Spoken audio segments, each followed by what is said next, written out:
അസ്സലാമു അലൈക്കും വറഹ്മത്തുള്ളാഹി. ശാരീരികമായും മാനസികമായും സാമ്പത്തികമായും പ്രയാസത്തിലാണോ? പ്രയാസം മാറാനുള്ള പരിഹാരം പറയാം. മുത്തുനബി സല്ലല്ലാഹു അലൈഹി വസല്ലമ തങ്ങൾ പഠിപ്പിച്ച നല്ലൊരു പരിഹാരമുണ്ട്.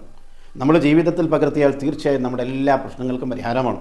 കുടുംബബന്ധം തകർന്നുകൊണ്ടിരിക്കുന്ന ആളുകൾ, അയൽപക്കബന്ധം പ്രയാസപ്പെട്ടുകൊണ്ടിരിക്കുന്ന ആളുകൾ, ഇങ്ങനെ തുടങ്ങിയിട്ടുള്ള മാനസികമായ പ്രശ്നങ്ങളും ശാരീരികമായ പ്രശ്നങ്ങളും സാമ്പത്തിക പ്രശ്നങ്ങളും ഇതൊക്കെ നമുക്കുണ്ടെങ്കിൽ പരിഹാരമാണ് ഈ പറയുന്നത്.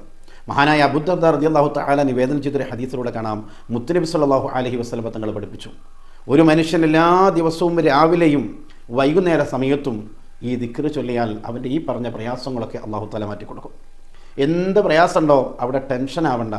ആ പ്രയാസം വന്നാൽ റബ്ബ് തആല എൻ്റെ പ്രയാസങ്ങൾ മാറ്റിത്തരുമെന്ന ഉറച്ച വിശ്വാസത്തോടു കൂടി, എൻ്റെ റബ്ബ് എന്നെ കൈവിടുകയില്ല എന്ന ഉറച്ച വിശ്വാസത്തോടു കൂടി ദുആ ചെയ്തോ പരിഹാരമുണ്ട്. എന്താണ് ദുആ? ഹസ്ബി അല്ലാഹു ലാ ഇലാഹ ഇല്ലാ ഹുവ അലൈഹി തവക്കൽതു വ റബ്ബുൽ അർശിൽ അദീം.